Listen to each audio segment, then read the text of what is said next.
Between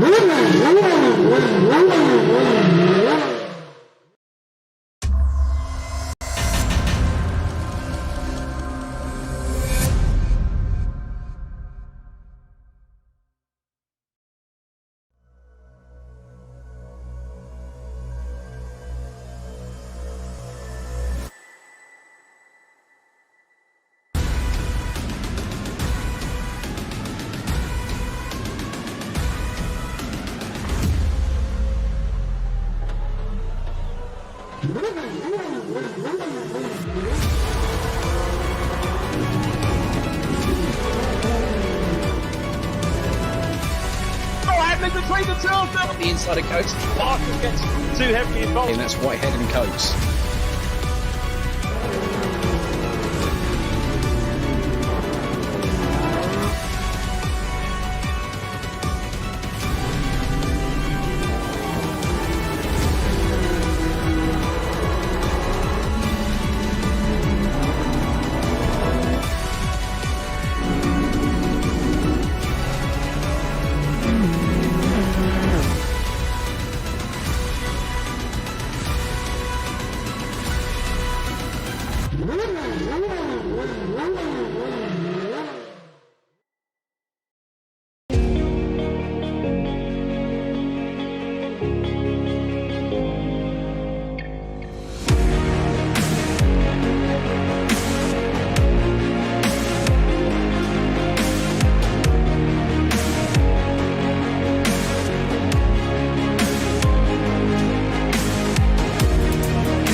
Hello everybody and welcome to Virtual Reality Racing Club for this, the first round of the Academy Mazda MX-5 Cup here at Brands Hatch Indy. I am Edward May and joining me in the comms box for this evening is Dave Marshall. And Dave, it's the start of a brand new season. This is going to be very entertaining indeed.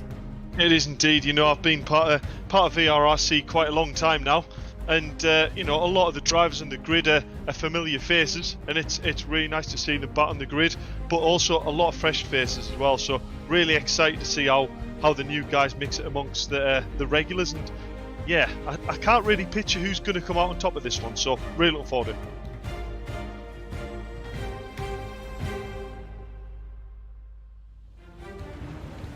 I believe we might have lost Ed there for a second in the comms box, but as you can see, we are at the sunny Brands Hatch for round one. Dropped out a little bit. Can you hear me?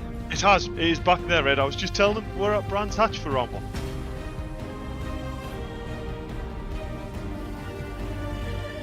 I believe he's dropped out again. I'll just take over from now. So we're here at Brands Hatch for round one, and as you can see, you know, it's down in Kent. As I've already mentioned, this is part of the MX-5 Academy, so it's basically a whole academy program based up and set around to get people brand new to sim racing onto the grid. Less pressure of the bigger championships, just to try and get them on the grid and get them involved. As you can see, we're running 4 different championships, each running for a total of 6 weeks, starting with the MX-5. On screen there, you can see we've also got the Audi TT lining up, which is more about the strategy-based extra boost features. We've also got the Formula 4 discipline as well, which is, you know, obviously very, very high aero downforce, a bit snappy. And then we go finally to the Caterham, which is a bit of the opposite end of the spectrum, where it's still snappy but no aero whatsoever. So it's going to be interesting to see how they cope with a car that moves around quite a lot underneath them. As you can see though, from all 6 events running from the 1st to the 6th, it's all the same tracks. So the drivers don't have to get used to different tracks, it's just the car they have to get used to. There is prizes for the academy.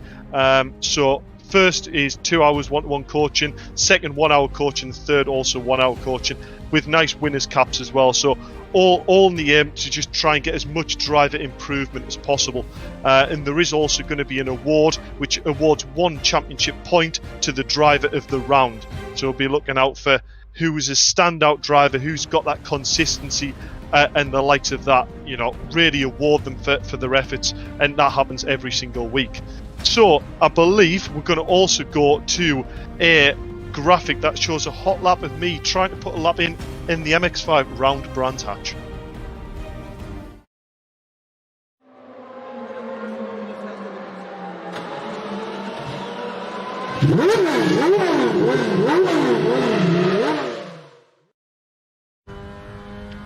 So we're going to cross the line here at Brands Hatch, fade up to the left to open up turn 1. On the brakes relatively late, but then off them again to get the car rotating. See, clipping a little bit of curb there, but kept my foot in through the throttle to keep the drive up the hill. Britain just after the bridge into Druids. See, run it a little bit deep maybe, but listen how early I picked the throttle up there. From about halfway around, using all of the power we've got. Same again for Graham Hill Bend there. Early brakes, early on the throttle. Good exit. It's a key of all about momentum. It's how early you can get on that throttle, and once you apply it, not to let off. Taking quite a lot of curb there so we can get the car nice and straight. Relatively shallow entrance as well into the last corner. We don't want to run it too wide. It's all about making the shortest line possible and how early we can get on that throttle.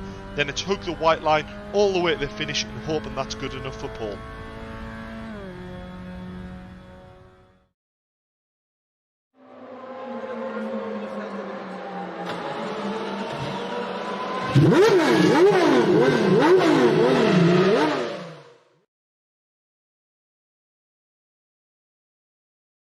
So that was a lap by our very own Dave Marshall, fastest MX-5 driver in the practice session leading up to this round as well. So you can be sure that that's probably one of the quickest ways around this Brands Hatch circuit. But what can the drivers do to try and emulate that? They've been able to have a watch and figure out the lines to take. They've been able to put in plenty of practice, but now it's all about putting that practice into action, isn't it? And it's one thing to know what to do, it's another thing to actually go out there and do it. Indeed, and I'm quite pleased that Andy Dorman's got a very, very vibrant colour scheme there, so he's going to be a very easy car to spot, and actually a drive that I expect to see really quite far forwards on the grid. Very impressive in the practice running up to the race, and really going to be a strong front runner, I believe, Ed. Yeah, exactly. Well, we're going to see what he can do now. He's going to be able to set his first flying lap time of this qualifying session as he comes across the line now. He sets a competitive enough time, but I think other drivers might come through and try and beat that, like this driver here, Simon Reed. And I think all of these drivers, they're relatively new to me, but are these drivers that you've seen out and about a few other times before? Yeah, I'm not. Pole position so far. I'm not going to turn around and say they're all there, Ed, but yeah, Andy Dorman and Simon Reed, they've both been good hold there, by the way, down to Paddock Hill Bend. They've both been regular drivers with VRRC, hence why I'm sort of got a bit of knowledge behind them, and I know what they're sort of capable of and expect to see them run up the front. But a name that has just popped up on the board, actually just been pushed down to 4th place, Sam Milner, with an astonishing amount of laps. I know the track's only about a minute long, but to put in over 500 laps of practice, another driver that has definitely got now the knowledge of the car and definitely the track that can really find his feet and really progress up through the grid. Yeah, exactly. So as we're following now, Sam Milner, who's actually dropping down into 6th position now, to improve. Currently his best time is a 52.900. Hugs tightly up to the right hand side, like you mentioned in your track guide, trying to minimize the run up to the line. And that's not really an improvement for Sam at the moment, is there? He's improved on his time a little bit, but not in terms of his position. Yeah, that's right. Actually, Alex Bennett now actually gone provisional pole. Times are still around that mid 52 second though, where in practice we have seen the times dip to sort of 52.3, 52.2 is really what you can get sort of out of these cars around this track on a good lap, especially with the pressure of qualifying and trying to put everything together. That's what time I would expect to see going near the top. And Mick Sutton there going second actually at the moment with a 52. Actually Simon Reed just gone in second now actually with a 52.575. So at the moment time's incredibly close. Alex Bennett actually still at the top on a 52.567. Simon Reed on a 52.575. So what's that, 0.08 of a second I believe that is, Ed. So yeah, times are incredibly tight, but obviously on 4 corners around the track it's crucial that you get every last bit of time, because as you can see it's milliseconds you're fighting for. Yeah, absolutely. Less than a 100th of a second separating first from second place, as we see, like you mentioned, the vibrant Andy Dorman getting up into 3rd place now, about half a tenth, would you say, off of pole position. So about just trying to get the run through Paddock Hill Bend, then up into Druids, and take this corner in quite a high gear, higher than you might expect to, and try and carry the speed, carry the momentum down into Graham Hill Bend now. Push the car in. It's one of those corners where you can either take it in 3rd or 4th gear. There's a thin margin between the pair of those gears, trying to figure out what way to go, and then finally braking and going for a wider entry there and trying to sort of square off the corner as much as he can. Hugging down to the inside now. Let's see what Andy Dorman can pull off now. He's going to go up. He's going to go wide actually, so he doesn't feel like this is going to be an improvement. Might be trying to just extend the circuit. So Andy Dorman staying in 3rd place for the moment. That was a good lap on board. Yeah, what we might see, Ed, is we might see certain drivers actually try and run the last corner particularly wide to give them the best run possible on the straight. It's sometimes a bit of a cheeky way to try and gain you that extra half a tenth just going across the line towards turn 1, but then obviously puts the pressure on that. If you've got half a tenth going up into turn 1, you've got to hold that whole momentum all the way around the rest of the track to actually make it count. So we might see certain drivers do it, whether they actually want to try and gain that or whether they think it's just a bit of a distraction. They want to just get the laps straight. But as you can see, the lap times are getting ever tighter between 4th and 6th place, less than a tenth of a second separating there. Down from 1st to 6th, just under 0.2 of a second. So really very, very tight. I don't think Sam's probably put the lap together that he wants either. We'll wait and see whether he's going to put a better time in, but currently Mick Sutton actually on a very quick lap indeed, setting currently the fastest sector 1 out of any driver. Will he manage to put the second sector together to bring home this pole? Still 8 minutes left of qualifying, so it's all to play for, but putting it on pole this early on the session will definitely play an advantage, and he has indeed, look, is that an identical lap time? No, by 0.1 of a second to Alex Bennett. So as I thought, into them low 52s now. 52.4 has taken pole lap. Great lap there by Mick Sutton.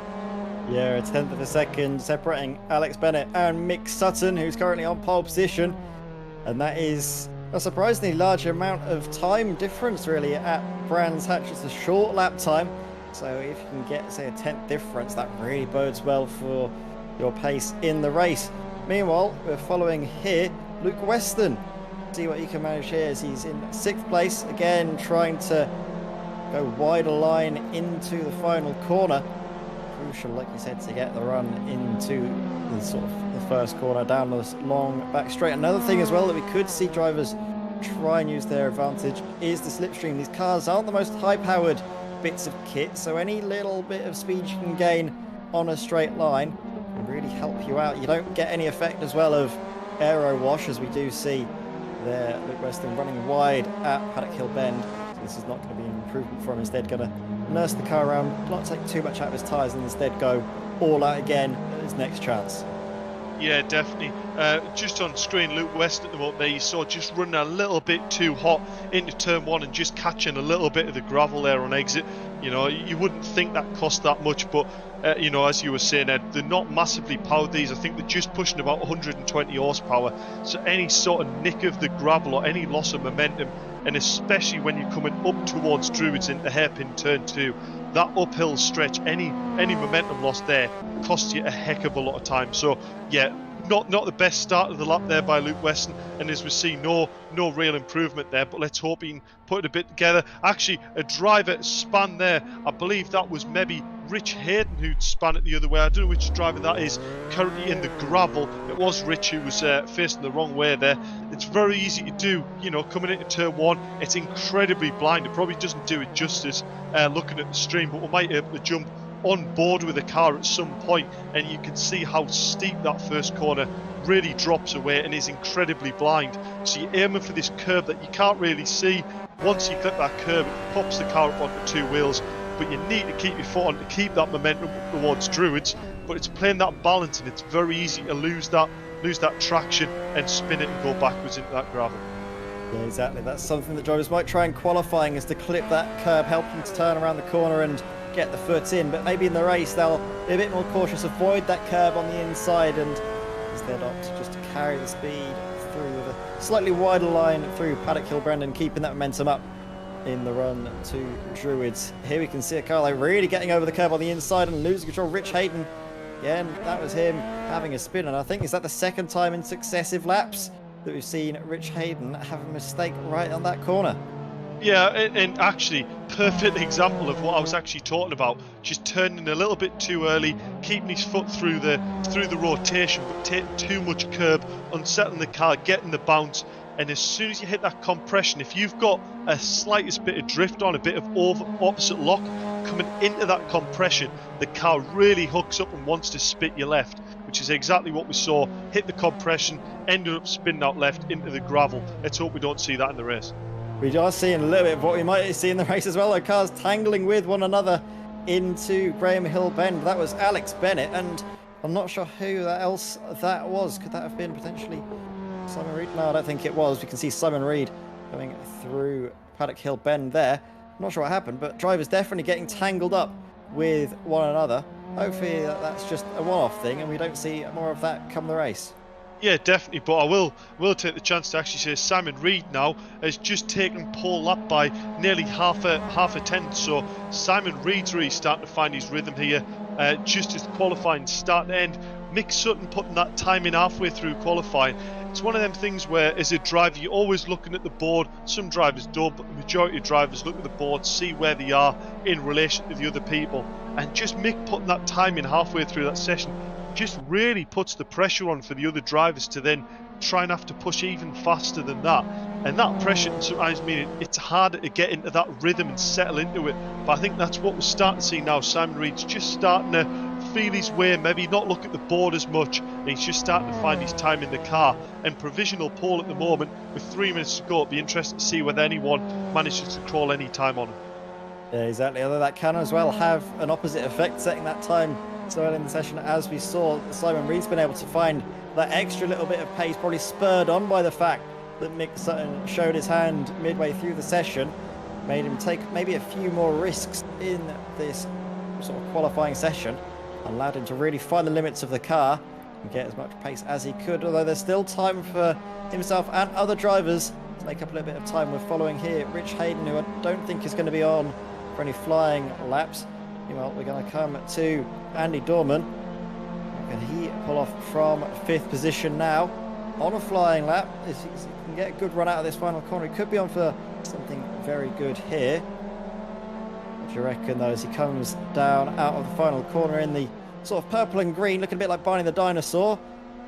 See if he's going to go the way of the dinosaur, if he's instead going to try and get a bit more time out of that car. No improvements though for the moment for Andy Dorman. Yeah, I was saying in the hot lap video, you know, it's the line you would tend to use in you know, something like a touring car or something where you really need to focus on the drive out the corner. It's not so you don't need to focus on the drive out the corner in these cars. It's also incredibly important. But the car's got that much grip and not that much power. It means you can take a tighter line than you would expect on a lot of the corners and get on the throttle before the apexes even come into sight. So as Andy Dorman come through Surtees here into the last corner, if you hang sort of a middle line to inside there, you can see he's on the main racing line there. You can actually be inside of that, and all you're going to do is shorten your line off the track, and a shorter line here in this car is the way to go fast. And that, I believe, is probably what Simon Reed's done, and he's managed to find just that bit extra time. In saying that, Andy Dorman actually has gone not far off Simon Reed at all, as you can see, less than a tenth off the back of Simon Reed. He's brought himself up to 4th place. Sam Milner's still sitting in 6th place. He hasn't quite found the form that he had in practice. You know, he's done a really good lap time in practice, so to be down there in 7th place, I imagine he won't be over the moon with that. But yet again, this is qualifying. We might see a completely different story going into race pace. As we started Andy Dorman's lap where he managed to improve up to 4th place, Sam Milner, I believe, put it up for 5th, and then in the space of, well, less than a minute, he suddenly dropped back down into 7th place. But Andy Dorman, great lap time from him there, only 4 thousandths off of 3rd place Rich Hayden, so very good lap time there for Andy. As we see now Sam Milner, he's set a personal best in the 1st sector, and as he comes across the line here, what is it for Sam Milner? Is it improvement? No, it's not. Very close to improvement, but just not quite enough. And, well, the whole field, look at how competitive it is. Surrounded by 6/10 of a second as we come to the last moments of qualifying. Yeah, I mean, to have a grid separated by 6/10, you know, I mean, especially, you know, even towards the front end of this grid, it really just shows, even just that little blip off a throttle for, you know, a millisecond can cost you what it would take to go between 2nd and 5th place here on the grid. So will Rich manage to go slightly quicker than he has, or will this be 3rd place for Rich? Provisionally 3rd place for Rich. We might see some people further back manage to improve their time, but at the moment Rich has done enough to find himself in 3rd place. Simon Reed's crossed the line, so that's him done for qualifying as well. Mick Sutton's in the pits from 2nd place, so provisionally Simon Reed is looking like your man who will start from the front row of the grid. Exactly what Luke Weston do. He's got a personal best 1st sector. 2nd sector not quite good enough though to improve. Look at how close he was though to his previous lap time.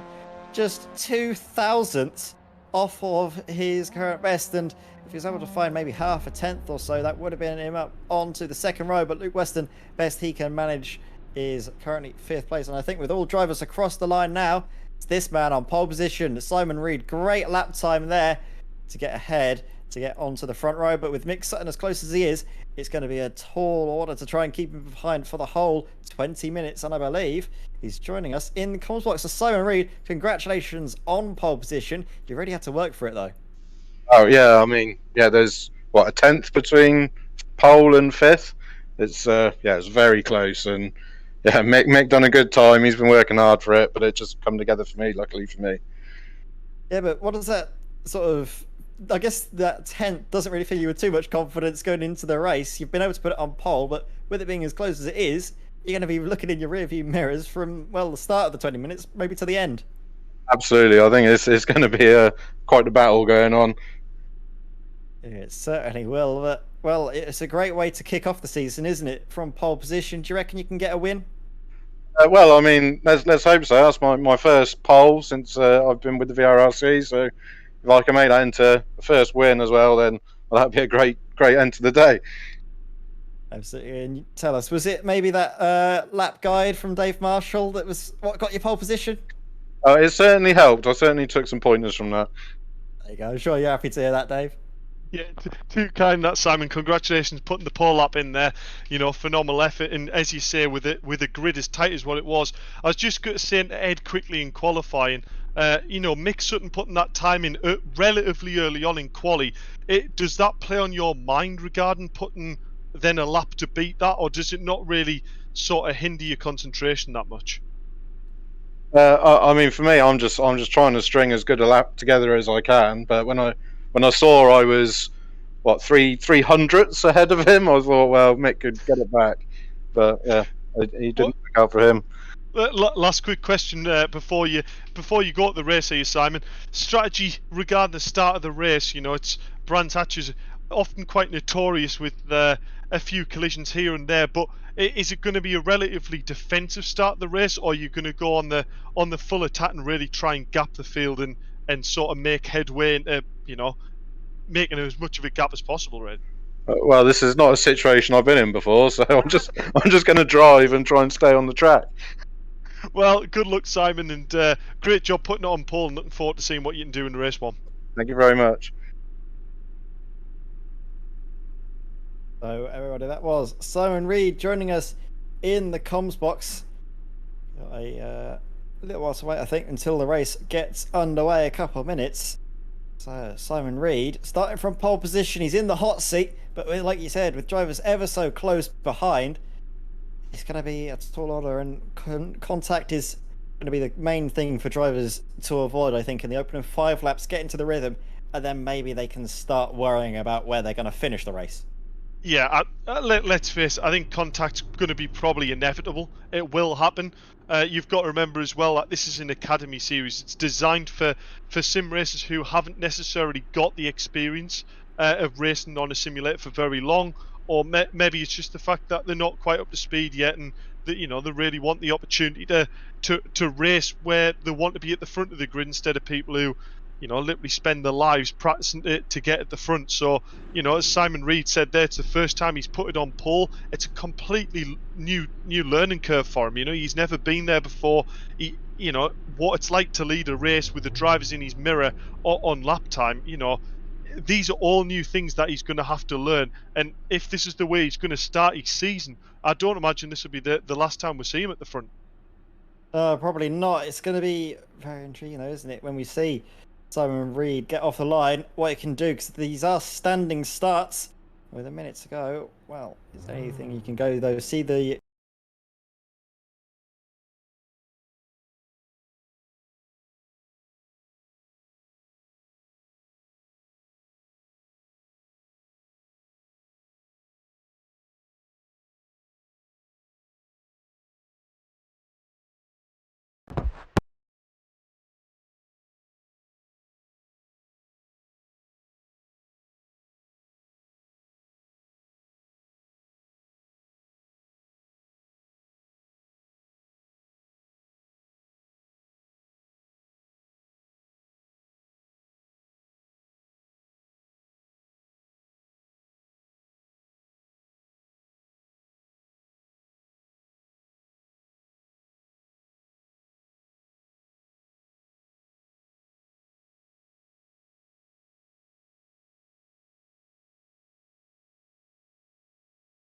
It's going to be anyone's game in the first corner, especially going to Druids, where all the pack really bunches up and gets close. You might see them few drivers further back that might chance the arm and go, you know what? There's a few drivers slowed down in front. I'm going to chance it and get past them. Vice versa, there's a few drivers that might never have been in that scenario before and are a bit hesitant and a bit wary about as many cars being around them at the same time. So it's going to be really interesting to see how drivers cope with that and manage that scenario. I can tell you the race is underway already. We're going to have to go off of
Reed's got the pressure on from Mick Sutton very, very close behind, but Reed's got a good exit out of the last corner, seems to be pulling a bit of a gap over Mick Sutton. Luke Weston's gone very, very well. He's got himself up to 4th place and looked like he's going to make a move round the outside of Rich Hayden going into turn 1. That would have been a very brave move, but Andy Dorman is very, very close in behind there, going to try and take any advantage of them tripping themselves up. Kobe Likens with a great move up the inside of Sam Milner. Sam Milner's had to tug back in, going up into Druids. And now we've got the live stream back, so it should be able to actually commentate on what we can actually see. Hopefully, yeah, we'll be able to see the action out on the circuit. Simon Reed leads the way. Going up through the final corner now. You can see here just behind Mick Sutton as well, closing in half a second gap. So Simon Reed's been able to capitalise on pole position to great effect. Rich Hayden not too far back though, and it's basically 5 cars trying to break away from the rest of the field. Reed, Sutton, Hayden, Weston and Dorman. Yeah, you know what's great to see though, you know, for all the grid was as tight as it was in qualifying, it's not disappointing the race. As we see Rich Hayden go very, very sideways there with a huge snap in the bottom of that compression, like we were talking about in qualifying. That's automatically meant that Luke Weston and Andy Dorman and the rest of the grid's actually managed to find the way up a position. Mick Sutton getting a little bit sideways there, coming out of the bottom of Graham Hill Bend there. Them little slides are just what scrubs that little bit of speed off that. You can't really afford to lose in these cars, but this is a great effort by Mick, and he's definitely not letting Simon get away. This is exactly the racing that we were hoping this series is going to provide, Ed. Yeah, absolutely. The only thing to worry about as well, potentially, is, well, with Rich Hayden making that mistake, other drivers got to follow suit. That could be something to watch out for, is just avoid that curb on the inside through Paddock Hill Bend, because that's been catching many drivers out. As we come on board here with Bennett, Alex Bennett down the inside, is going to get a good run potentially coming up the hill into Druids. Is he going to go for a late lunge down the inside of Simon Thorpe? Well, he's going to go for it. Simon Thorpe gives him the room and tries to carry the speed around the outside, and he's going to do just about enough to stay ahead coming into Graham Hill Bend. Good defensive driving there from Simon Thorpe, just giving the space, but he runs wide there coming out of Graham Hill, locking on the brakes, trying to get the car stopped. He avoids the wall, but he loses a whole host of positions, loses out massively, and he's going to go, well, from up into 6th place, unfortunately, I think, down into 10th. As I say that, though, oh, Heinz has had a moment as well. Yeah, unfortunately, that looks like Teddy Hines has got some sort of mechanical issue, it would suggest, looking at the car. You know, he's creeping across the grass and not looking like it's in a great position. Simon Thorpe there, you saw, really pushing the limits of the track, and just the back end stepping out on the exit there, and that was done and dusted.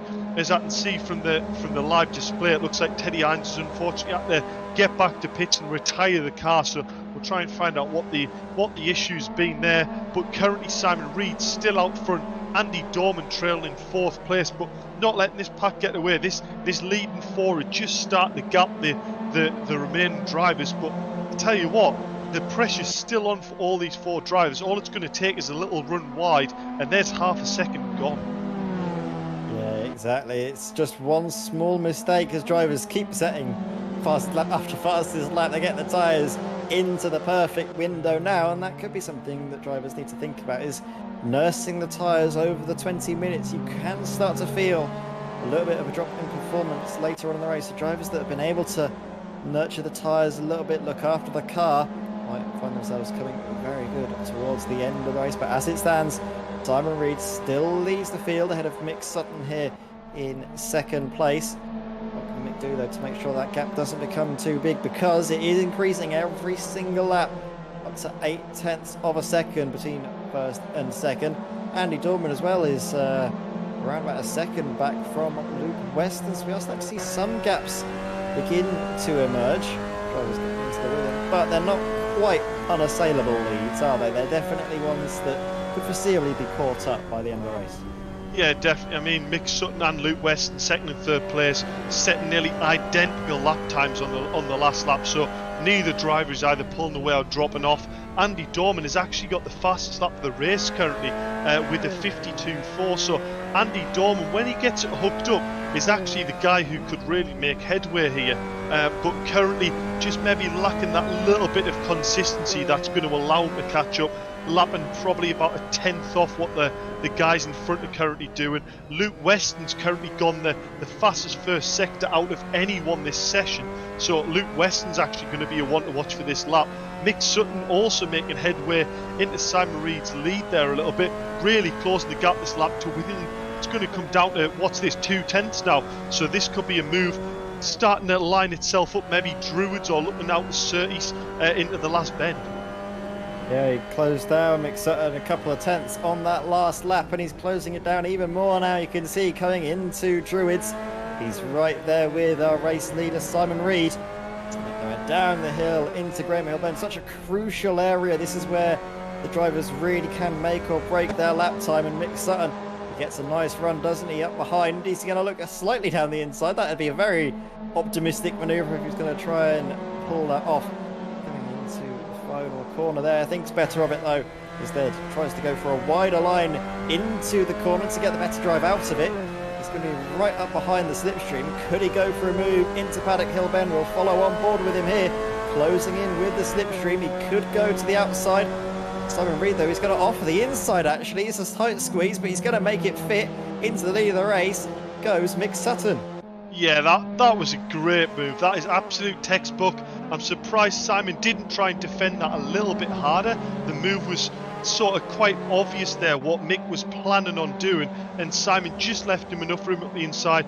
Really nice, clean move, and fair play to Mick for not running it into that first turn with too much speed there. Really just, you know, being very mature in the way he drove that there, getting on the brakes nice and early to defend the inside line, kept the car nice and controlled.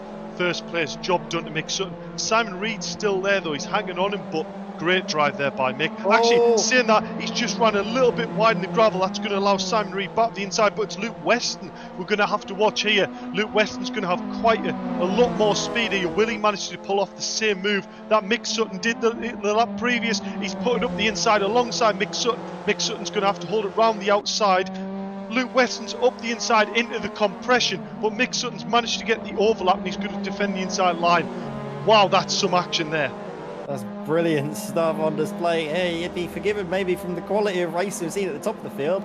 This isn't an academy field, and these are some of the pros. Excellent driving here on display, and this is the reason why we have this series, is to try and nurture this talent and see exactly how these drivers develop, because if this is going to be the start of the season, these drivers are only going to get better as the season progresses. But a mistake there from Mick Sutton. He was over the curb, onto the brakes, lost the rear end of the car, and that allowed Luke Weston to slide down the inside, give it breathing space as well to Simon Reed. He's going to be very happy to see these two battling in his rear view mirror, because if they keep fighting like they are doing, with Mick Sutton trying to go around the outside now, he's going to be able to build a bit of a margin. He is indeed, and as we can see, Luke Weston just managed to hold it around the outside with a little bit more outright pace there. Mick Sutton, I think, you know, it's looking like he has the pace to go forward. Just needs to try and, you know, keep his head a little bit, you know, realise not to overdrive the car in that last corner. That's where we're seeing he's trying to make a little bit of time there, but actually losing time by trying to do that. Just running very far left here on the brakes. You know, just needs to be a little bit earlier on the brakes, earlier on the throttle, and then get a great drive. As we see there, just closing yet again on Luke Weston there, just by having a little bit more patience. Andy Dorman's actually gained back into the picture here after all that, but unfortunately Alex Bennett having a little bit of a moment coming out of Graham Hill Bend, as did Simon Thorpe previous on in the race. So Simon Thorpe go back up to 8th place because of Alex Bennett's little spin there. So Teddy Hines actually notices actually back out and lapping on track, which is nice to see. So obviously not a problem that he's had, but actually shown for me that actually no, forget about that. Rich Hayden is also lapping still ahead of there. So on my timing tower there, for some reason it jumbled up a bit there. But Rich Hayden also running still in 7th place, with Simon Thorpe not too far back from him. Yeah, so we're seeing this little top 4 pack for the race. They're going to start catching up on back markers by the looks of things. Teddy Hines in 10th place going down this start-finish straight, as is Simon, Luke Weston, Nick Sutton and Andy Dorman. Andy Dorman was quite close to Nick Sutton as they started this lap, but it seems that maybe Mick has been able to get back into the groove. He was up into the lead of the race not too long ago, but it's just seemed to have been thrown off of his rhythm. Had a bit of a wobbly moment early on, and now he's trying to regain it, but then again has a bit of a wobble going through Druids.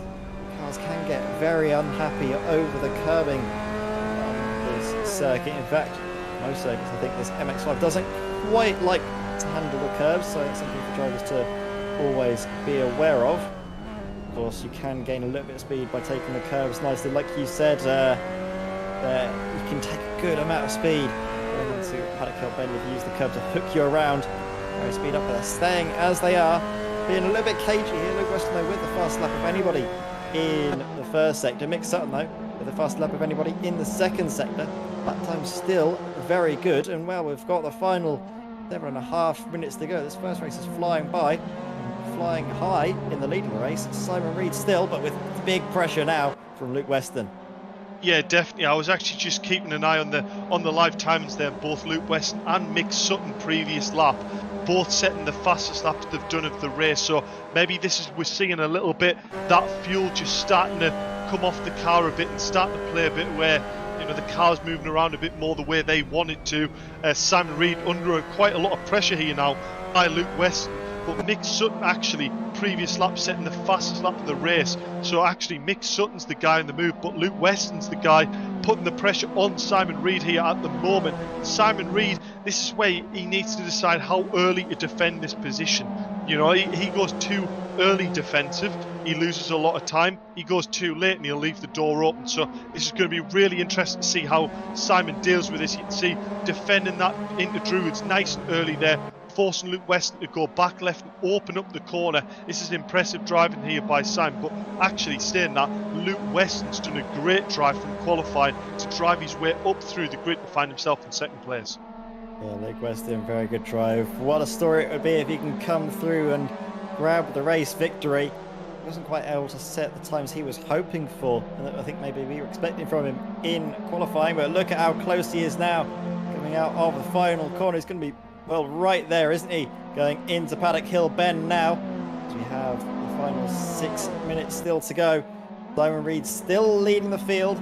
His back marker in front as well. That's going to be one thing to bear in mind, is potential back marker traffic playing its part in this race. Of course, something to remember is the fact that drivers, they do gain a point for every position they make up in the race.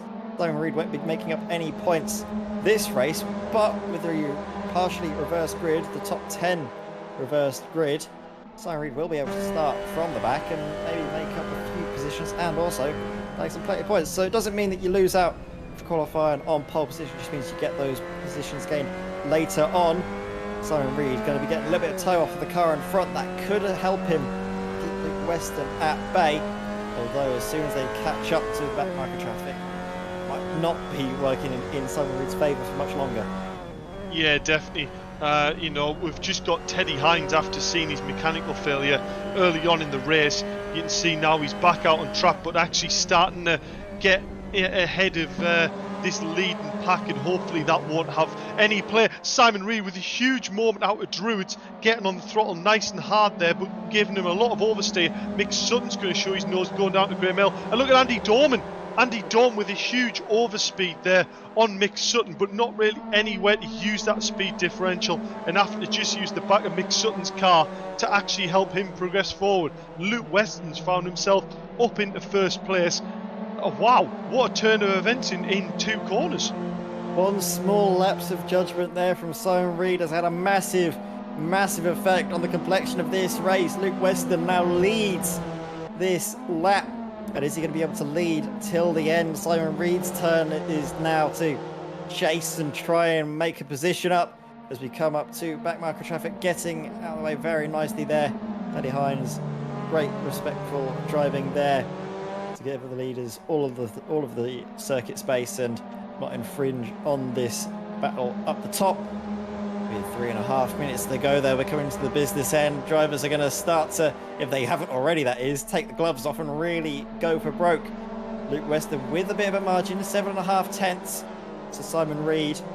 Mick Sutton as well, not too far back either. Don't discount him from a potential race victory. If these two get tangled up in the dying moments, we could be seeing Mick Sutton take the race victory. And Andy Dorman is there to pick up the pieces should something go catastrophically wrong. Yeah, I'm quite impressed actually to see Mick Sutton with the fastest lap currently on a 52.429, which we've got to remember when we look at qualifying, that would have put him right near the front in qualifying. But bear in mind, he probably is running with considerably more fuel than in qualifying. So very impressive lap time that Mick's managed to put together during this race stint, and really the confidence that he can go forward into race 2 with knowing that he's got that little bit edge of pace over the rest of the drivers, actually going faster in sector 1 than he's previously has done, so he's on to go faster again. He's really starting to find his rhythm here, getting towards the end of this race, and might find himself getting up right near Simon Reed. But will we see Simon Reed and Mick Sutton start to triple over each other and bring Andy Dorman into the picture for a possible podium? 2 minutes remain in this first race, in the first round of the season. All to play for. Mick Sutton with a good run there, coming through Paddock Hill Bend. Nice run onto the brakes as well. It's all about trying to carry the speed here through Druids. This little middle sector, even though the circuit's split into 2 sectors, I call this little middle sector, is so crucial for your lap time. And, well, a very good run that is from Simon Reed going through Graham Hill Bend. Excellent stuff. Catch up to Luke Weston in time for the end of the race with 1.5 minutes to go. About half a second between first and second. The slipstream is going to really start to play into the hands of Simon Reed. This could be exciting. I mean, it definitely is exciting, but this could be very dramatic here come the end of the race. We've got, I think, a couple laps still to run. It's anyone's guess who's going to take the race victory, though. Currently, Luke Weston leads the field. Oh, a mistake here, though, from Simon Reed. Going through Paddock Hill Bend. Is that going to open the door for Mick Sutton into Druids? He's going to look for it around the outside. He's going to have to brake late if he wants a chance at the move. Instead, though, he has the back out of it, and now he's very close to actually getting up into second place, Mick Sutton, all of a sudden. And we will be starting the final lap in just a couple of minutes' time, not even a minute's time, in about half a minute's time. This is all to play for here. Plenty of action still to come. Yeah, it is indeed, and actually we've just been told that if we look down at Kobe Lyken's lap times on the timing tower, that he's actually been lapping at the same time that Luke Weston's driving up front, so maybe he's just took a few laps for Kobe Lykens to really find his feet. He's gone faster in sector 1 again, so actually Kobe Lykens is a real driver to be watching for outright lap times, but also regarding a reverse grid, he's obviously going to be a lot further up the grid than the likes of Luke Weston, who will be starting at the back. So I tell you what, Ed, looking forward for a second race, Kobe Lykens could be the boy to watch. Yeah, exactly. But we are coming now to the end of the race. Mick Sutton very close here to second place. Simon Reed, good run coming up Graham Hill Bend, as did Simon Reed, though. So I don't think we're going to see too many changes or any changes in this top 3 as they come out of the final corner now. Luke Weston, as long as he doesn't massively make an error, he's going to come home. Look at that great run out of the final corner. Luke Weston is going to take the first race of the evening here at Brands Hatch Indy, first race of the championship as well, getting his season off to the best possible start. Simon Reed, our pole sitter, comes home in second place. Mick Sutton third, and with a purple sector at the end, close to Simon Reed, just not enough at the end. Yeah, you know what, Mick Sutton yet again going fastest in last sector. I think Mick Sutton is the real danger man next race, if I'm honest. I'll put my money on him to go maybe the fastest lap in next race, but also the one to really use that pace to help push through the grid. Great drive from Luke Weston, coming from 5th place in qualifying, just biding his time, using his consistency to just help pull him through the grid. Really impressive drive for me. Excellent stuff on display there. And we do have driver coming in to the comms box So we can have a word here with all our podium finishers. And shall we have a word with, well, Luke Weston, the race winner. Great stuff there, Luke. That was, really had to work for that one, but in the end, you're able to capitalise on a mistake from Simon Reed, and from then on out, you didn't look likely that you were going to lose. Yeah, it was a good race actually. I enjoyed it. I had no force feedback of having problems with my wheel for the past few days, so it was a good battle with Simon, Mick, and Andy, and really glad to win the race. So you're telling me that you weren't running that entire race without any force feedback whatsoever? Had nothing. It's Oh just my word. steering. That's all it was. That is so difficult to manage. I've had moments where my force feedback has failed midway through a race, and I've been able to go maybe one lap without crashing. I thought that was a good achievement. So to go through that entire race, no force feedback, and still snatching the race victory, you're going to be very happy with that. But of course, this result sets you up for maybe the 10th place in the second race. What are your hopes to move up through the field there? Yeah, I'm just gonna try and pick them off one by one.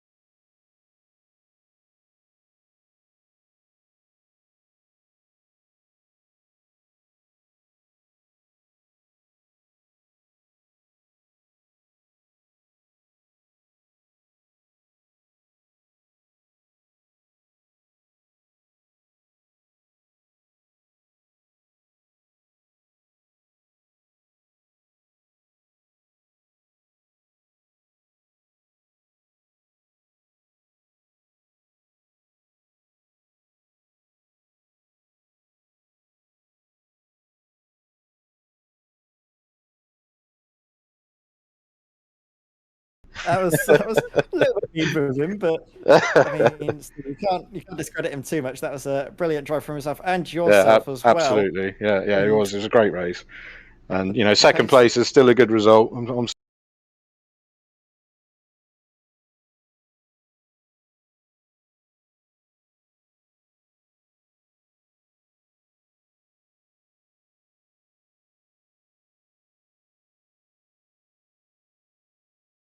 it's going to be difficult, but I will certainly give it my best shot. Absolutely, that's all we'll be hoping for, is to see you and everyone else go out there and give it your all. And I'm certain that we'll be in for an equally entertaining second race. Yeah, I think it should be good. Well, thank you very much, Simon. Congratulations on second place. Best of luck for race 2. Thank you very much. And there we come to third place, Mick Sutton. And Mick, that was a race where you were involved in basically all of the action up at the top end of the field. You were there, and I mean, talk us through your race from your perspective, because for a moment you looked like you could have gone on to win the race, but it just didn't seem to materialise. And it appears Mick Sutton is a little bit shy. Oh, no. Hello, sorry, I'm back, sorry. Yes, I made a little mistake on the final corner when I got into the lead, and that put me behind. And as Luke said, that everything is so close, and Simon, really, I mean, we're so close in terms of time that one small mistake is a place, or even two. I'm wary of the time here, Mick. We're wary of the time here, yes. Yeah. So we'll move you on. Sorry, we can. That's all right, no problem. Good luck, everybody. Thank you. We'll Goodbye. Wish you all the best for the second race. So there goes third place. Currently starting in 8th place, Mick Sutton, but the lights are coming on here to start the second race of the evening. Quick turnaround. No time to pause between the action. Lights come on, and for the second time this evening, we go racing here at Brands Hatch. Long time to wait off of the line. Good start there though from Alex Bennett. Watch him go around the outside. He's going to get up into the lead of the race, is he? I think he's just been able to do that. Great stuff up there from Alex Bennett off the line. Drivers in the background are having an incident. Who's that? That's Simon Milner. Or Sam Milner, rather.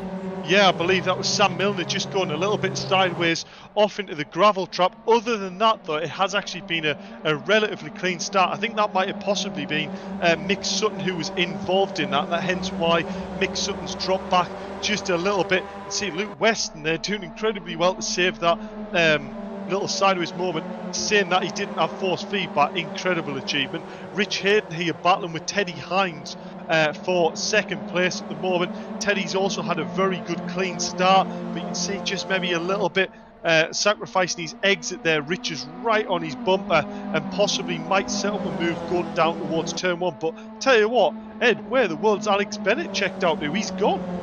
Yeah, he had a great start, didn't he, from second place, making a move around the outside of Paddock Hill Bend. And he really took his chances when he could. Meanwhile, Rich Hayden's going to go for a move on Teddy Hines. Down into Druids they go, or rather up into Druids. Then they go down into Graham Hill, but before they even get there, Rich Hayden has made up that position. Good overtake there into second place. Meanwhile, drivers trying to make their way back up through the field. Oh, I thought for a moment we were going to see Mick Sutton have another collision there, this time in the back of Simon Reed, but didn't seem to be any contact there, so they get away with that one. Meanwhile, further up the field, where we can see this little train starting to form, and Alex Bennett, he's going to try and check out, isn't he? He's got about 1.5 seconds gap to the rest of the field. Good start from Alex Bennett. He's going to try and capitalise on what's going to be a fight here, potentially, between Rich Hayden and Teddy Hines. Teddy, he's going to look down the inside, but there's contact. Contact from second place. Both drivers spinning off into the gravel. Massive moment. And there's still incidents carrying on here. Who's that? That's Luke Weston. Someone else is involved. Mick Sutton, I think, comes through and crashes into the wall at Druids, and they have another incident. Oh my word, it's all kicking off. Simon Thorpe, race 1 winner involved. I would have thought, unfortunately, for Alex Bennett here, I would imagine safety car will be deployed for that one. I mean, that was majority half of the grid, wasn't it, that unfortunately got wrapped up there. It just shows how one collision can just set off a real chain reaction. But Simon Reed, really the driver to get through that, and he's found himself up into third place already.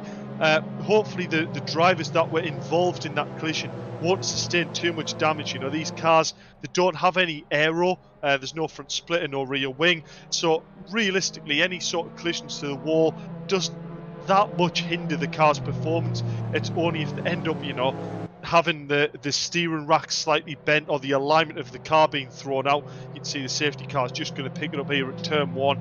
That's when it really will start to hinder them, so it can mean the car either understeers more or oversteers more or sacrifices a bit of straight line speed. So hopefully all the cars will be reasonably okay. You can see Luke Weston was actually a driver to really lose out from that, find himself down into 10th place, but vice versa Sam Milner, who, you know, was right off the back of the grid, who had actually a pretty bad start, has found his way back into 8th place and back in the pack with the safety car, so it's not all a bad thing, let's say. Fortune is certainly favouring Andy Dorman. He's been able to make some gains this race. Driver that we did mention and highlight in qualifying. Didn't see too much of him involved in the race. Andy Dorman, though, what can he pull off? He's going to be restarting this race from second place. I'm not sure when the safety car is going to be making its way in. I think we're going to have at least one more lap around. Plenty of time as well for drivers to try and keep the temperature in the tyres, because they are going to start dropping. Are we going to see a safety car that breeds more safety cars perhaps in these MX-5s? Yeah, I mean, as we talked about before, the fact that these cars, you know, the tyres that they're running on aren't particularly hard to sort of get in that nice window. Yes, you might drop a bit of tyre temp, but they're reasonably soft, and you can sort of use the car to warm the back up, as we're seeing drivers weaving from side to side. I don't think the tyres may play that big of a part for the start of the race regarding not up to temp, but the fact the grid is back up, bunched up this close, I think we'll see it. We'll see the safety car lights are out at the top of our screen, so the safety car will be coming in this lap. This is where, you know, it's probably the first time Alex has had to do a safety car start, especially in the MX-5. So will we see him, you know, really bunch this pack up and then commit to going late on, or will we see him go for the early charge and really create a gap? We're seeing quite a big distance here. Andy Dorman hasn't managed to close up that gap to first place, so Andy Dorman there with a little bit of a sleeping start. Alex Bennett's going to have nearly as much of an advantage as he did when the safety car came out. What a perfect restart there from Alex Bennett. We have a spinner here in the background, and that is that Kobe Likens? I think that might be actually. Yes, that is. That was Kobe Likens, and he's not liking this circuit and not liking his MX-5 at the moment, is he? With that spin out of the final corner down the inside though. Look at this, Simon Reed, pole sitter in the first race. He's trying to come around and he's up into second place. Great stuff there from Simon. He could be a definite shout for the race victory now that he's closing in already to Alex Bennett. Yeah, definitely. Sam Milner's had a moment. Yeah, so quite a strange place for Sam Milner to lose that. I'm wondering whether that was a slight collision or whether that was anything to do with any damage sustained, maybe. Because coming out of Druids, especially in a low-powered car, you know, to find yourself on the right-hand wall is quite unusual. But here you can see Simon Reed with maybe quite a significant pace advantage coming out of the last corner, heading down towards turn 1, up the inside of Alex Bennett. He's got the job done. I believe there was a slight tap there, but he's kept it up the inside, heading towards Druids. It's going to be for Alex Bennett to go around the outside. Is he going to manage to tuck in and get the undercut? Andy Dorman, you can see, also closing in on this gap, and look who's in 4th place. Mick Sutton. We saw him put the lap times in race 1. We're starting to see him close this gap into this top pack again. We can see Luke Weston's coming through the grid. I think that was Simon Thorpe just losing the back end, or possibly a collision with Rich Hayden there coming out of Druids. Yeah, I'm not sure what happened there. That could be potential car-to-car contact that caused that, because again it was a very weird place for that car to be, off onto the grass on the right-hand side at the exit of Druids. Tells the story that could have been a bit of contact. Meanwhile, Simon Reed, he was leading the race, and he won't still be, but he's definitely going to have to work for it, isn't he? Is Alex Bennett. He's no slouch. He's definitely going to fight back and try what he can, but he goes off onto the grass, onto the gravel rather, and loses out on both second, third, and now he's seeing himself sitting in 4th place. But, well, Simon Reed, he's got Andy Dorman and Mick Sutton for company, and Mick, like you mentioned here, he could be a definite contender for the race victory if his pace in the first race is anything to be believed. Yeah, I think Mick Sutton here really is the danger man. I think he's got the aggression to get the passes done, but also he's got the lap pace to actually get him in them positions that makes it possible. So Mick Sutton is definitely the guy I'm going to be watching, especially on the time board. But as we saw, Andy Dorman, sat in 4th place last race. That's the guy to get past to get to the back of Simon Reed's car. Whether or not he can do that quick enough to get past Andy Dorman before Simon Reed starts to extend that lead and pull away to a big gap is going to be the key. So Mick really needs to pounce on this and get past Andy sooner rather than later, so he can get on the back of Simon Reed. Yeah, so we'll see now if Mick Sutton can get through on Andy Dorman. Andy Dorman's lap times, though, still looking very quick indeed. Last lap was only half a tenth slower than our race leader Simon Reed, but Simon Reed has just gone through to set the fastest first sector of anyone. Purple on our timing screen, so very good stuff from Simon Reed. And he matched that with a purple in the final sector. He set the fastest lap of the race and try and build his gap, build his margin at the front. Well, I can tell you, he does set the fastest lap of the race so far, 52.618. Great stuff there from Simon Reed. Andy Dorman as well, though. He set the fastest second sector out of anyone, and he's suddenly closed right back up to our race leader. Great stuff here. Yeah, it's fantastic stuff. I'm just keeping an eye on the timing sheets here, and I believe I would expect that Luke Weston unfortunately sustained some quite significant damage, as you can see on the back here of Simon Thorpe. If you look at the left-hand door of Luke Weston, it looks like someone's gone in with a can cutter. I mean, look at the state of his screen. So the fact he's managing to hold on here with steering that isn't even tracking straight, no force feedback. This is a determined effort here, isn't it? Yeah, exactly. This is great determined driving, and this is what I really like to see from drivers. They're not giving up. They're going all out to the end. This is brilliant stuff here. Trying to bring it through till the end. It's never fun though, is it, when you have got a battered and bruised car like that? It's so tricky, but there's so many drivers having great performances Simon Reed as well. Let's not forget he started all the way from the back, basically. He started from 9th place to come through and lead the race, potentially even win it. That'd be a great stuff. And then, of course, you got Mick Sutton. 2 potential podium places, podium finishes in both races. Could be very good indeed, but let's not forget Simon Reed with the first and the second. He could be coming, if he finishes this race rather, in first place. Don't want to jinx it too much. He could be coming out of this as championship leader. Yeah, I think Simon, looking at the way he's going, is definitely looking like he's the championship hotspot for the start of the season. But saying that, Mick Sutton, he's just got the lap times there. Look, last lap on the timing sheets, going faster than anyone by nearly a 10th and a half. So Mick Sutton has got the speed. He just needs to get that little bit more consistent lap in, lap out, and he'll soon find his way getting up to the back bumper of Andy Dorman. But I tell you what, Andy Dorman is not letting Simon Reed get away here. Andy Dorman setting also his fastest sector 1 of the session right on the back of Simon Reed now, and this is exactly what Mick needs. Simon and Andy to have a little bit of a battle here, and Mick will be right in the picture. Yeah, 2 tenths now, the gap between first and second. Andy Dorman into the slipstream. Is he going to look to the outside? He's got to go for it. No chance to make a move, but he's very late on the brakes. Wow, almost contact between first and second. That's going to really put the pressure on Simon Reed, just how close they were able to get, letting him know that, well, he's not going to have it all his own way again. The Constantine effect really working onto the brakes. Oh, a slight hook of the curb there from Andy Dorman. That's not going to help his run down into Graham Hill. Give Simon Reed a little bit more breathing space. But, well, you can just see from the attitude and the positioning of Andy Dorman's car is that he's looking to try and get into the lead of the race. Not enough just to be content to slot it behind and use the slipstream, try and hold on to second place. No, he wants to win this race. Brilliant stuff. Yeah, exactly that. We're just on board here with Andy Dorman really putting the pressure on Simon Reed. Mick Sutton yet again's just dropped off a little bit, but I bet he's watching this going, you know what, I think it's all going to go to fireworks in the closing stage of this race. 7 minutes to go. Rich Hayden with a move around the outside of Alex Bennett. Alex Bennett up the inside. Rich getting very close to the gravel there. As we see Alex Bennett with a sideways moment. Rich did very, very well indeed to hold on to that, but Alex Bennett's going to hold it up the inside.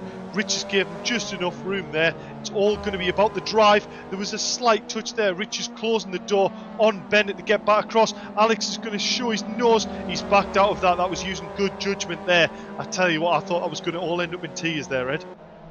Yeah, it was, but you've seen some great respectful driving between the pair of them. Alex Bennett as well, don't forget, he was leading the race at one point. Unfortunately, his pace just hasn't been able to carry on to this point. Excellent driving, though, racecraft between the pair of them. Meanwhile, well, we could be seeing a change for the first place as Andy Dorman sets the fastest lap of the race so far. In fact, not even the fastest lap. I think it's the fastest lap of the evening. Actually, that's taken by Mick Sutton. A 52.316. Very quick lap times being set here from Mick, and that would have been enough for pole position in qualifying. So Mick Sutton's turning up the pace. So is Andy Dorman. All of a sudden, Simon Reed's going to be sweating bullets. Yeah, I definitely think he's going to be feeling the pressure at this rate. I think he was feeling the pressure in qualifying, being the pole sitter and looking in his mirror. Well, he's having to do the same again in race 1 and race 2. So definitely no let off for Simon Reed. All drivers doing incredibly well to get back through the field, but we've got to remember it was Simon Reed who'd managed to make the good initial progress. It was the safety car that brought Andy Dorman and Mick Sutton back into the picture there. Rich Hayden hanging on in 4th place. Teddy Hines doing considerably better than what he did in race 1 with his either tech issues or mechanical failure with the car, so find himself sat in 6th place at the moment. So Teddy Hines doing very well at the moment as well. Yeah, Teddy Hines, very good race from him. Drivers all having great performances this evening, as to be said. They've all been involved in incidents here there though, especially in the second race. We saw the safety car deployed, and the drivers, they've been able to really, some have been able to benefit, others maybe not so much. You can see obviously the likes of Alex Bennett wasn't able to capitalise from his earlier position. That safety car really didn't help him whatsoever. His 2-second margin reduced to nothing, and now he's dropped down. Still in 5th place though, so not catastrophic for Alex Bennett. Meanwhile, Simon Reed, he's starting to find a bit of pace once more. trying to keep that gap to Andy Dorman and Mick Sutton. And the thing is that Simon Reed, he's having consistently sort of mid-52s, whereas the drivers behind, they can set a very quick lap time, and then the next lap they just can't seem to replicate it. So there's a factor to be said about the consistency on offer from Simon Reed. This is the drive we need. He basically needs to get the race victory, and he knows how crucial it is to keep it consistent because he lost the last race from one mistake. Yeah, definitely that. I was actually going to touch on that point myself there. Simon Reed with the consistent mid-52s, lap in, lap out. Andy Dorman and Mick Sutton with outright better lap time, being 2/10 up the road on outright pace. But actually saying that, Mick Sutton last lap, a 52.227. Phenomenal lap by Mick Sutton, and this is going to be enough to get him up the inside of Andy Dorman. Will he go for the move? He hasn't, so maybe just a slight slide there out of turn one, not giving him maximum drive there.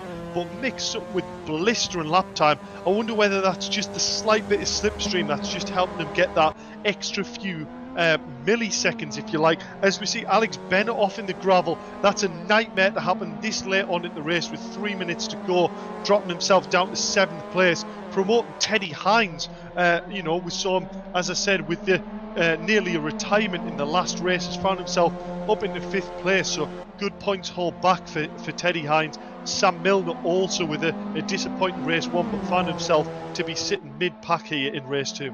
Yeah, it's just after I praised Alex Bennett as well, and he'd set his fastest lap of the race, that he then it was commentator's curse. Commentator's curse.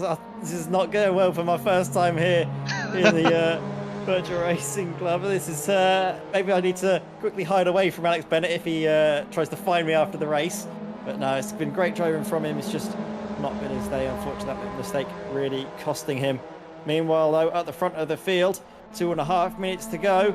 And, well, Simon Reed, he's set a personal best in the first sector, trying to build that gap and allow Andy Dorman and Mick Sutton to squabble like they are doing at the moment. Different lines as well being taken, actually. You can note it there. Andy Dorman going a bit narrower through the final corner, whereas Mick Sutton really opens up the final corner, gives himself a great run into Paddock Hill Bend. That's why we've been able to see him get so close into there. Look at it for a little bit of a lunge down the inside. The space is actually being afforded to him there by Andy Dorman. Very kind stuff. Maybe he was trying to avoid an incident, but that's given him to move down the inside into Paddock Hill Bend. Mick Sutton now up into 2nd place. Is there going to be a fight back into Graham Hill? No, not quite. Andy Dorman slots in behind. And now we have, I think, just a couple more. Oh, there's a mistake here from Mick Sutton, actually. And they're going to be going 2 abreast, aren't they, into this, the final couple of corners of this lap. Just around the outside now. Andy Dorman, he's going to have the wider line through the corner. Opens it up for a great run down this back straight. Is he going to be able to go for the move, though, into Paddock Hill Bend? I think he's got it. A couple more laps. He's going to have it. He's going to slide it down the inside, actually. Great stuff here between the pair of them. And throughout all of this, well, Mick Sutton loses out into 3rd place, but is he going to fight back through Paddock Hill and give me a heart attack? No, I think he's going to calm it down now and maybe try and line up a move in the final lap. Meanwhile, Rich Hayden, where has that pace come from? He's just set a 52.3, his personal best fastest lap of the race, and fastest person through the first sector. Yeah, incredibly impressive mid-turn of pace right at the end of the race, should I say, when the tyres are, just about holding on, not much fuel in the car, but maybe he's just, liking that feeling of a bit more rotation, the car with a bit more slide. Kobe Likens here on a move past Luke Weston, but it's almost unfortunately no surprise when we've seen the state of Luke Weston's car and the position of his wheel having to go down a straight nearly 90 degrees the opposite way. So fair play for Luke Weston to continue going instead of parking up. Great effort there. But also I've got to say, what a drive that's been by Mick Sutton and Andy Dorman. These are the sort of driving where as a driver you've got a smile on your face. You enjoy this sort of, back and forth, really good clean racing that's gone on as well. I've got to comment on that as well, Ed. First race of the season. We like to think this is the place where you learn the progress of the drivers, and really clean racing on the whole so far. Absolutely, very nice display of well, respectful driving, great racecraft all across the board, but, well, the clock has ticked to 0, and for the second race of the evening, we're going to see Simon Reed. He got pole position, wasn't enough in the first race, but the second race goes the way of Simon Reed. Second time's the charm for him, taking the race victory here ahead of Andy Dorman and Mick Sutton. Their titanic battle saw Andy out on top in the last moments. Rich Hayden coming home in 4th place. Good turn of pace late on to secure that spot. Teddy Hines in 5th, ahead of Sam Milner. Alex Bennett, after his great start, unfortunately just fell down through the order. Maybe a bit of damage from an incident or something that saw him losing out, as well as Simon Thorpe going home in 8th. Kirby Likens, and then Luke Weston. Great determination to carry on with a very battered and bruised car there, Dave. Yeah, definitely. And I think, you know what, for me personally, I think definitely driver of the day goes towards Luke Weston. You know, a great race 1, qualifying 5th place and bringing it home to win race 1. Unfortunately, they get absolutely destroyed into the wall in race 2, and actually bring it home with the condition of that car. What an effort, and exactly what we like to see. So I think a well-deserved driver of the round award and an extra championship point for Luke Weston. Yeah, absolutely. And we do have, of course, our race 2 victor, and of course qualifying pole sitter in the comms box now, Simon Reed. You're finally able to get it across the line in 1st place. You had to work for it though, didn't you? Carving your way up through the field, and the safety car restart was brilliant from you. Oh, absolutely! Yeah, the safety car really did help me out there. I managed to avoid the crashes mostly, and yeah, that set me up for the run into 1st. And yeah, wow, what a result! Yeah, brilliant result from you, and I can say that you were very consistent. We were saying in the comms box about your consistency, and that was the real difference maker for you. The fact that you had to keep churning out those good competitive lap times, time after time, while drivers in front of you set one quick lap, then had a mistake, dropped back a bit, they sort of yo-yoed. You were just smooth and steady. Was that just one of the things that you were working on coming into this race? That's something that I've worked on for a lot of the other races I've done. I mean, I don't have. I think Mick, for example, has probably got the overall pace advantage if he on over a lap. But you know, it's the consistency that is key. If you can pull it all together, at least in my experience, I think that's what works for me. Yeah, absolutely. Well, it's been a great drive from you and a great evening as well. You came 2nd in the first race, then 1st in the second race. This bodes well for a potential charge in the championship, and we do go in a week's time to Silverstone National. Is that one that you're looking forward to? Yeah, I look forward to all of them, to be honest with you. But yeah, Silverstone is my local circuit, so yeah, so it's always good to be there. So more of the same. We'll expect more of the same from you then, Simon. Well, I hope so. I hope I can continue with this pace and this performance. Well, congratulations, mate, on that great race victory. We're going to let you get off and celebrate, though. Is there anyone you want to shout out? Well, I'm not sure if my mother's watching from Sri Lanka. She often does. But yeah, hello to her if she's watching, and all the boys that are usually supporting me that I also race with, but haven't managed to persuade them to get involved with the VRRC yet. But they are coming. Okay, slowly but surely. Well, thank you very much, Simon. We'll wish you all the best, and congratulations again on your race victory. Thank you very much. Now, Dave, we've kind of spoiled for choice, aren't we? We've got plenty of drivers here in the comms box with us. Who do you want to have a word with? Yeah, we'll go to our second place driver, Andy Dorman, if he's there. Are you there, Andy? Yeah, I'm here. Yeah, I mean, I tell you what, regarding holding on to pressure in a fight, I was saying to Ed in the comms box that it's almost the driving that puts a smile on your face as you're driving, you know, right in the battle, really good, clean, hard racing, and you must have enjoyed that little battle there towards the end with Mick. Oh, yeah, it's been brilliant all the way through, to be fair. Yeah, well, it's exactly what we want to see from this championship. You know, the cars are that similar placed. You know, there was 0.1. You were just trading fastest lap between each other, and it was, you know, separated by such minuscule amounts. Going towards Silverstone, I take you expecting more of the same, with it being a track with equally about the same amount of corners. But obviously, a lot longer of a straight, so you're expecting the slipstream to really play a part there? Yeah, I think it will do down the straights. It'll give you more overtaking opportunities, I think. Hopefully. Because it's quite Well, hard to get past anyone round Brands. yeah, it's a very, very difficult track there to do any serious overtaking. But as we can see on screen, currently sitting third place in the championship at the moment, only 2 points behind Mick Sutton.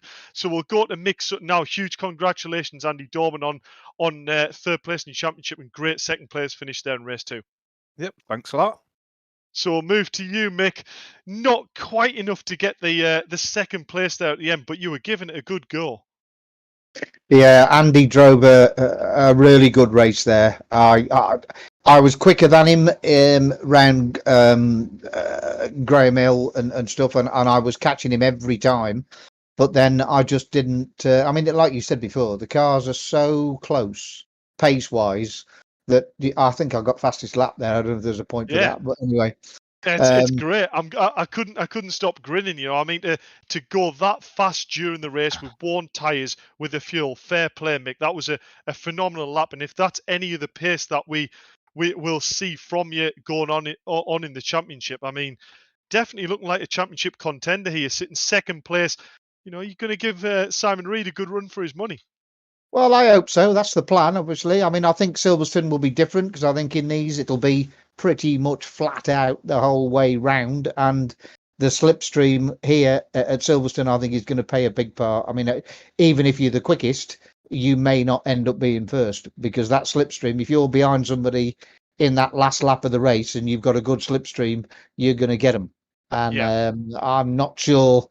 We'll just have to wait and see when the practice server comes up, get round there and just see. I don't think really practice lap times are going to be where it's at. To be honest with you, for the next round, I think it's all to do with the racing on the next round. I think that's actually a really valid point there, Mick, and it's definitely something we're going to have to keep our eyes on going into the second round of the season. But huge congratulations on an impressive point haul tonight, Mick, and looking forward to seeing what you can do in the second round. Thank you very much. I've thoroughly enjoyed it. Cheers. Thanks a lot, everybody. Well done, everybody else. No worries. And we'll quickly jump to our driver of the round, Luke Weston. It definitely wasn't the second race that you probably wanted, but it was a great determined first race drive, coming from 5th place in quali to take the win, and then also to just bring that car home. We saw what it must have been like to drive. I take it was just bring it home and try and bag the little points that it would have brought home. Yeah, it was a good first race. I was right on a high point coming into the second race. Brings you a lot of confidence when you're starting back at the back after a reverse grid from winning the first race. It gives you a lot of confidence. So I was just going to try and work my way through, but unfortunately got tangled up in a collision and got a hell of a lot of damage. So it wasn't ideal, but I was just determined to bring it home. Well, you did indeed, and what it has actually done is it's enabled you to keep your championship hopes alive. Bringing it home, you still brought it home in, I think it was 9th or 10th place, so it was still a point haul there, and you get an extra point for driver of the round, which we all think you deserve with the performance you put on today. So, congratulations, Luke, and let's hope you have a little bit better luck in round 2 of the championship. Okay, thanks everyone. And there we go, Ed. I believe that's all of our interview done regarding drivers. I see Rich Hayden has jumped into the live broadcast as well, whether he's got a little few words to say about how tonight's gone. Me have something to say? He's always got something to say, doesn't he? that's unusual. That was fun. It was. It was. I mean, regarding lap times, unfortunately, you found your pace just a little bit too late on in that race, but it was an impressive lap time. Oh, mate, I was. I just wanted to have a trail round with everybody, to be honest, and try and keep out of the way. But it didn't really happen in either race, did it? But it was fun. I just enjoyed that. I was just trailing around, getting to know this car a bit more. Give us a little bit of an insight for the people watching regarding the car to drive. How hard is it to sort of drive within the car, not get it too sideways and lose your momentum? Is it quite a hard car to keep that flow? It's the car is rewarding, really rewarding, and it's got its slight challenges in it. So it doesn't let go very quickly, but when it does, because it very frequently lets go, it kind of takes you a little bit by surprise. You've got to be ready for it. It's easy to catch, but it's a car you've just got to keep the momentum. We've been talking about it all week, Dave, haven't we? You've got to keep the momentum going in this car, especially when you've got gradients. Going up Paddock Hill. Coming through Paddock Hill Bend and going up the hill into the hairpin was, if you get that wrong, then you've lost so much momentum. And also coming out of Graham Hill as well, just getting that corner right, just to keep the speed going through. But it's a really rewarding car. I've not really driven it much before this championship until we started testing for it. But I really like it. So it's easy to get on with, and as you can see, everybody's coming in very similar lap times, but can be extremely rewarding when you get that momentum right. Yeah. Well, that's a great insight there, Rich. And looking at the championship points, I mean, it's still anyone's game. It definitely hasn't swayed it either way in the first round. Simon Reed, obviously, with a very, very good point haul in round one there, leading the way on 38 points to Mick Sutton on 32, Andy Dorman on 30 points, Luke Weston on 26, Rich Ewing 22, and Sam Milner on 21. And the rest of the grid not that far behind either at all. So definitely looking forward to seeing what can happen going forward into round two of the championship. Ed, any comments to say at this pretty manic round one?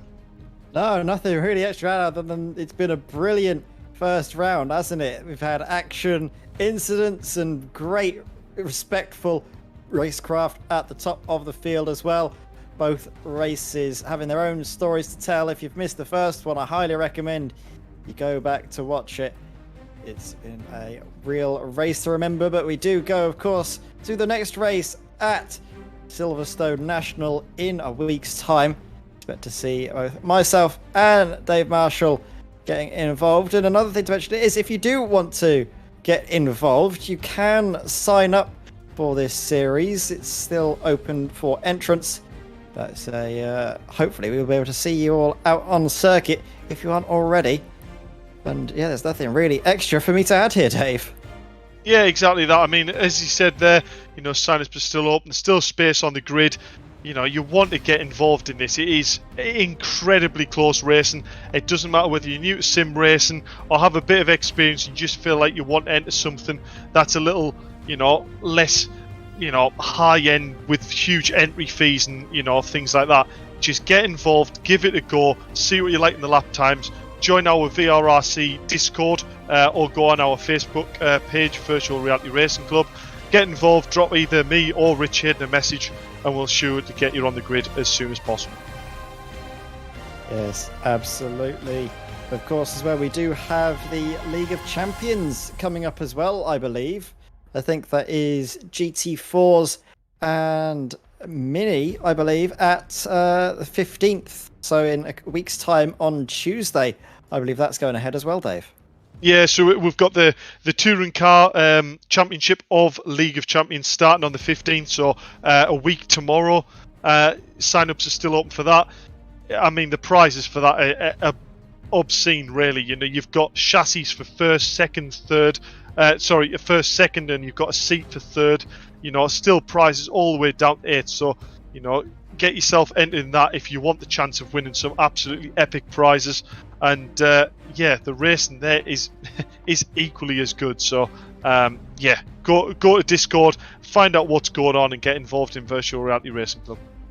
Yes, absolutely. So, with that, I think it's time for me and Dave to finally catch our breath and come off for the evening, because this has been a very entertaining first round. Join us all in a week when we go to Silverstone. So from me and Dave, it's goodbye, stay safe, and take care.